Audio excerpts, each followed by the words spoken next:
by PH.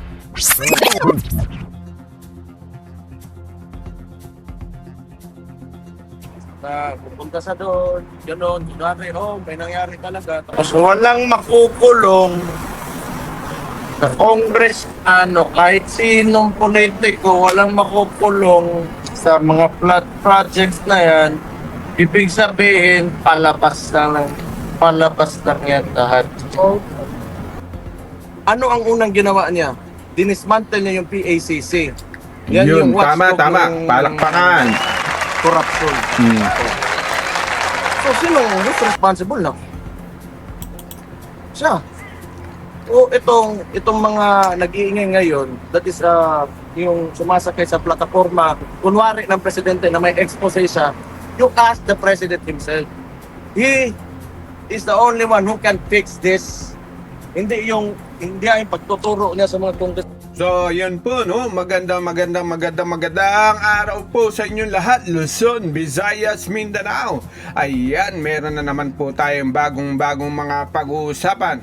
Ito ay patungkol sa pagdating ng magkakapatid na Duterte. Nabibisitahin nila ang ama nila sa The Hague, no? So, sabay-sabay po silang bibisita.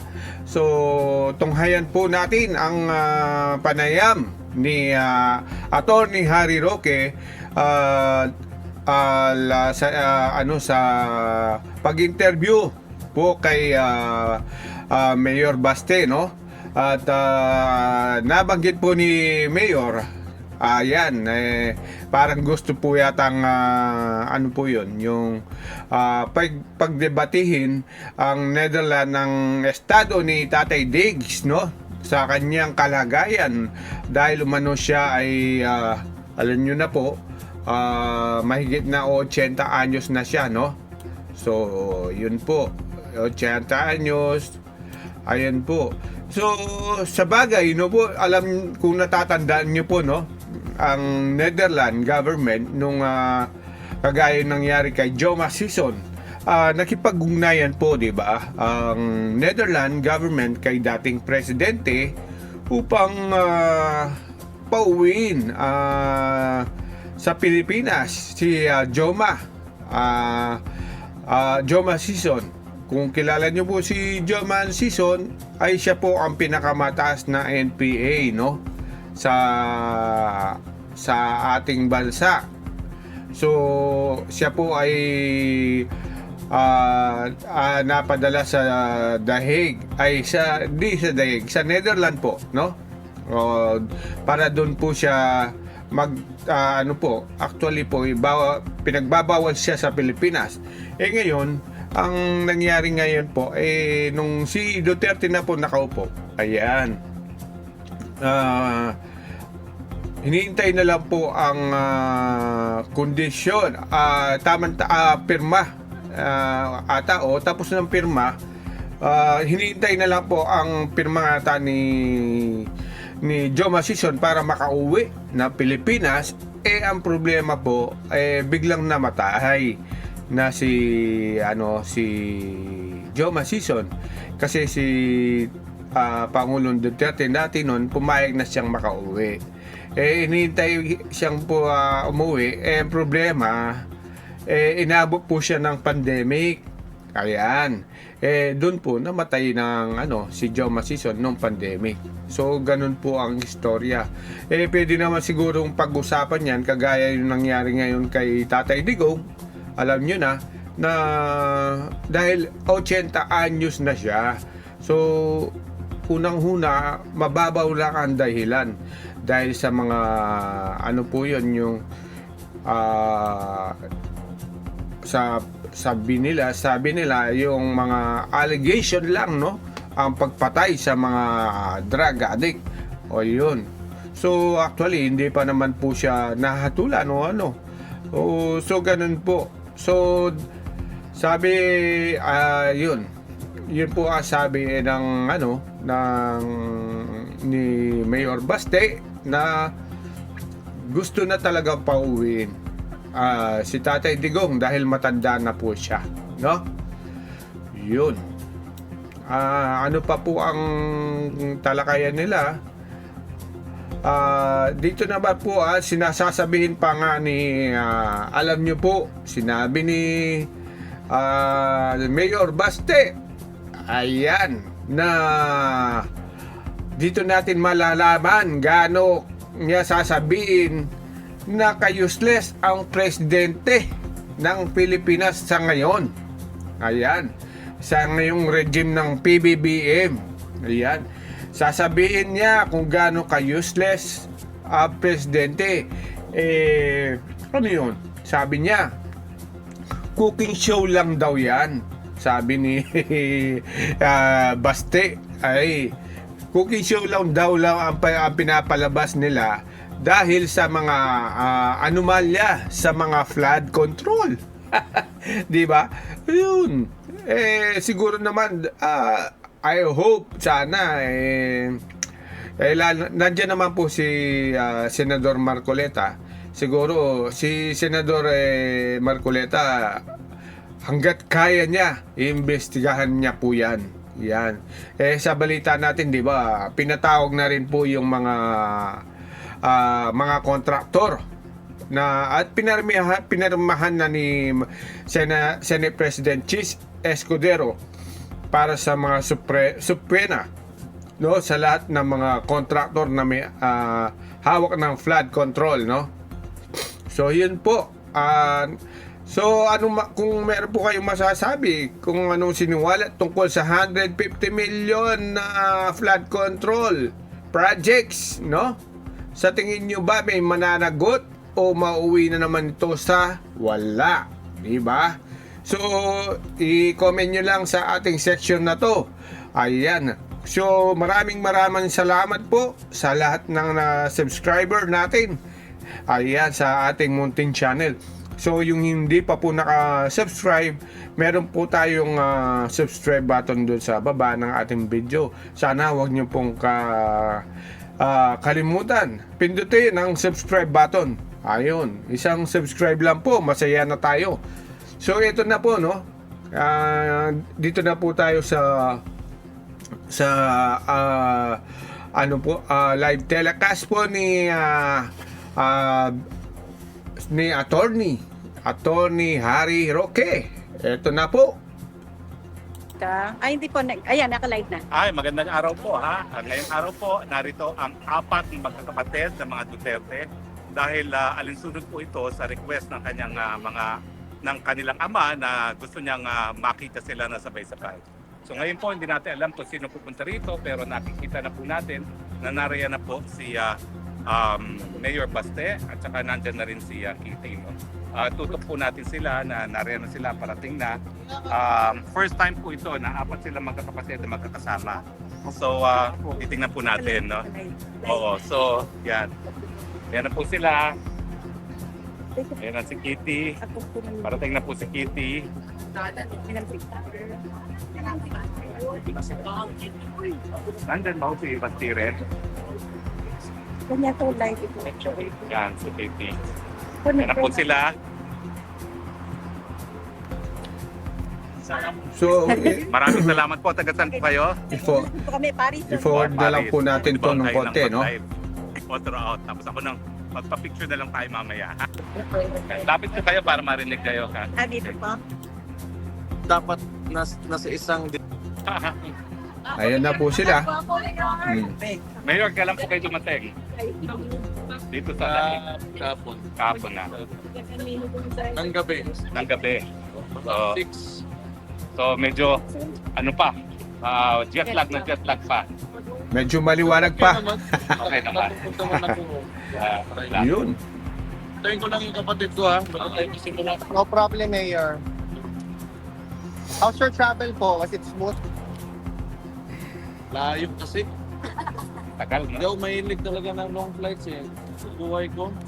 Kaya most of the time pag nagpapakasyon ako, isa lang. Kasi maganda rin naman yung mga lugar natin dyan sa Asia. Hi, Kitty. Hi. Huwag natin ka niya. Dapat ha? So, Mayor, nakumpleto ba ho kayong 4 ngayon sa bisita? Hindi. Kami lang 3 visiting. Ang kapatid ko si Pulong, tsaka ako. Okay. Kamusta naman po si tatay? Dahil uhaw na uhaw talaga kami sa balita kay tatay. Buhay pa naman siya. Pero hindi siya yung dapat na, yung isang tao na ganun yung kondisyon niya sa edad niya na dapat nasa isang detention center. You know what I mean? Yeah. Sa kalagayan niya, at saka na lang natin i-mention yung anong contribution niya sa Pilipinas. Wag na lang yun. Yung kalagayan niya lang yung iisipin at kalusugan ng tao. He's already 80 years old. Tapos, ganon yung treatment ng Philippine government. The head of state is who is Bongbong Marcos, di ba? Ganon yung treatment niya sa tao. Another one, I do not know if this will go well with the with the Dutch, pero you're very sensitive when it comes to human rights. So sana maisip nila rin na they should open the debate.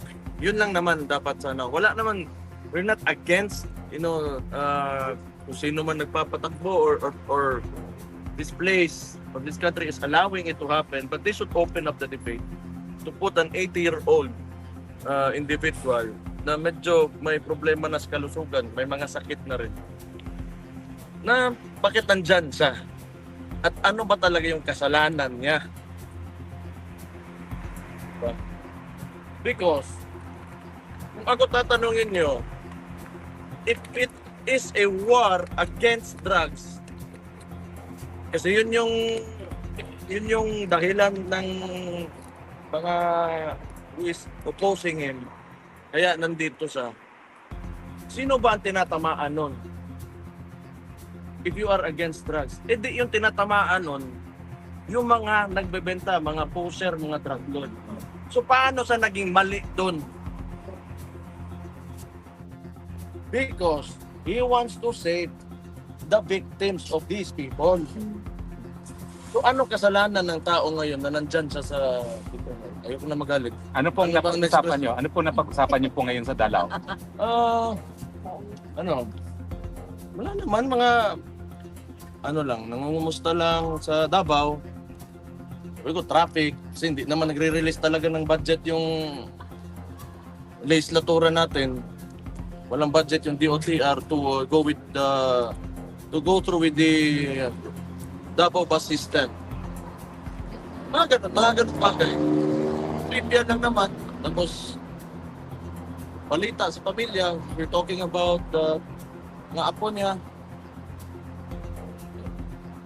Wala naman masyado. Wala pong current affairs kaya napag-usapan dito sa Pilipinas.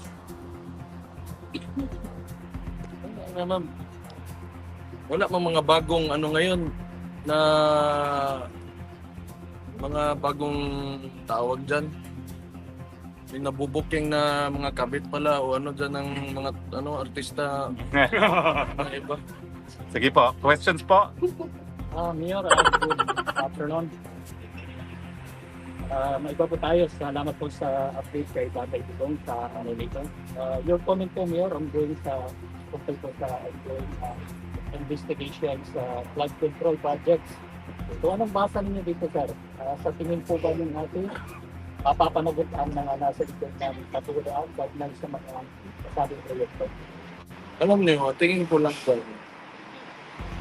Okay man, sabihin na natin. Kasi si PBM kasi, akala niya mabango siya sa ginagawa niya.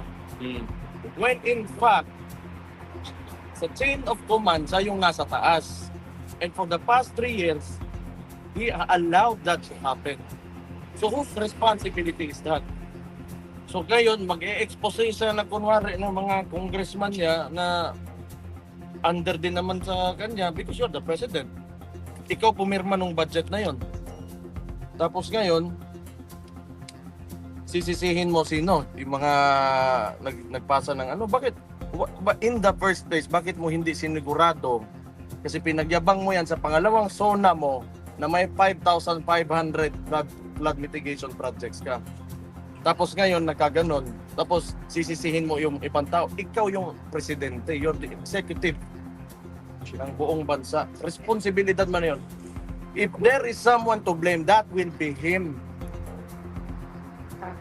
Okay naman, kasi yung mga ibang politiko ngayon, ginagawa din nilang plataforma. So si Magalong, nag-a-align sila, but yung kinakalaban nila are the congressmen. Why not ask, or question the president himself? Correct. Kasi dinadivert tayo dyan sa mga congressman na yan, cooking show ba? But sino man yung responsable talaga ng lahat? Sino pumirma ng budget? At sino implementing agency? It's DPWH, that is under the president. Ayun, narinig nyo ha. So, ang DPWH under the president. Yan na po. I think yung nakikita niya useless daw yung mga proyekto. Kasi useless na nga. Kasi useless niya. Maging useless talaga yan because wala kang directive eh. Dapat simula pa lang ng termino niya, he should have said and instructed everybody, umayos kayo. Huwag niyong galawin yung pera ng taong bayan. Kasi yan, tayo lahat, papayat ng buwis, lalagay dyan, gagawing infrastruktura, kailangan maayos, walang masisira dyan. Ano ang unang ginawa niya? Dinismantle niya yung PACC. Yan Yun, watchdog tama. ng Palakpakan. corruption. So, sino who's responsible na? Siya. So, itong mga nag-iingay ngayon, that is yung sumasakay sa plataforma, kunwari ng presidente na may expose siya, you ask the president himself. He is the only one who can fix this. Hindi yung pagtuturo niya sa mga Congress, it will not fix anything. It will not fix anything. And isa pa, 3 taon na siya nakangangalang, kaya nangyari yan.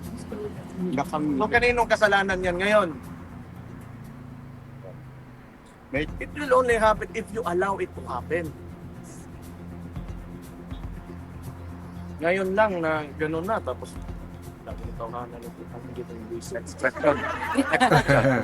Mayor, di ba sinabi nyo na ang may kasalanan talaga ay DPWH?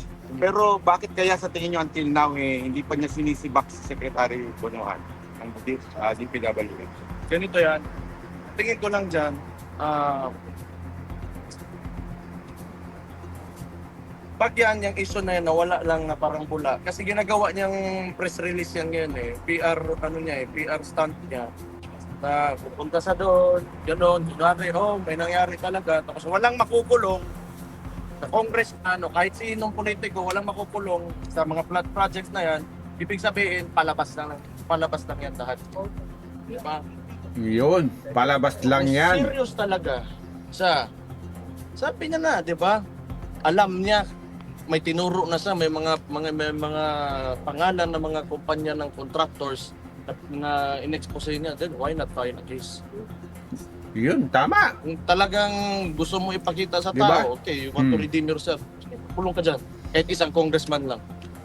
Oh. Yung mga nasa Committee on Appropriations po na nag-approve ng mga insertions, kung dapat gawin dyan, yung mga pinakamalalapit sa kanya. Sa Kay Presidente, Speaker, saka yung committee chairman na dating Zaldi to. sa hindi ko yan, Stella Timbo, profile, di ba? Tapos ngayon may bago. Yan. So, bakit sabi ko? Kasi, yun na nga. Pag tumahimik yan lahat bigla, tapos wala talagang resulta, concrete result, na may nakulong, may nakuhan, somebody filed the case against somebody, cooking show. Ayun. Cooking lang na. Mayor Pastor, Ayan. on a different So, yun po, naging cooking show na lang ang mga palabas ni President BBM. Diba? Ayan, cooking show. Ayan, dapat pala nag-vlog na lang sila ng nagluluto, no? Ayan. So, sana po hindi magiging cooking show itong hamon ni Basti. sana may managot. Yan. So, shout out kay Harry Roque na rin ha. Ayan. Matter, sir. Hmm. May you share to the entire Filipino community what's the reason behind why your father summoned his 4 children to appear before him for a family visit? If it's possible only, sir. Naman talaga na siguro gusto niya talaga nakita niya kaming lahat. Wala man siya sinabi specific talaga na reason. Ikaw alam mo? Nag-text lang siya bigla ng isang, through call yun. Tapos, nakamit na sa Oo. gusto mami, gusto kapag sa Out of no nowhere, serious reason actually. It's just, out of nowhere, gusto niya lang tunan niya lang ng strength. Thank you. Matutupad po kaya yon na makita niya kayo kanina? Kayong apat this week? Tomorrow? No. 29. Nandiyan na. 29 tomorrow. Dili ba? Tomorrow. Within the week. Within the week. Is there a message from the former president sa lahat ng mga milyong-milyong supporters niya na until now, almost 6 months already, still coming outside the ICC detention facility? Hindi pa ba daw kayo napapagod? Hindi. Ayun. Can you tell him tomorrow that we will never be tired? Hindi talaga yan titigil hanggat hindi ka makakalabas. Ngayon, papunta raw dito si Trililing. Mag-aabot pa kayo dito? Trillanes? Oh. Ano na to? Kaya,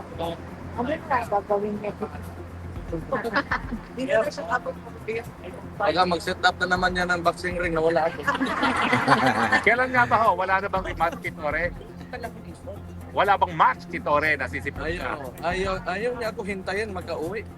Ayan. So, napanood po natin ng munting video ni Attorney Harry Roque patungkol sa pagdalo ng mga anak ni dating Presidente Tatay Digong. No? Pinag-uusapan din pala nila si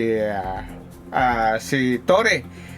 Alam ko, sa dinig ko ngayon pa araw na to, yun, natanggal na sa pesto pinaalis na sa pesto si Tore, no? Alam ko naghahanap na sila ng kapalit na napirmahan na ni Bersamin, no? Yan. So, yung hindi pa po nakapag-subscribe sa ating channel, huwag niyo pong kalimutan mag-subscribe, mag-like at mag-share. So, mag-comment lang po kayo kung ano po ang masasabi niyo, kung anong siniwala sa mga flood control projects ng DPWH, ano? Sino dapat ang managot? Ang presidente ba? O ang gusto nyo managot ang taong bayan ba? O ano? Di ba? Comment nyo lang sa ating section, comment section, no? So maraming salamat po sa inyong mga panunood sa ating Muntin Channel. God bless.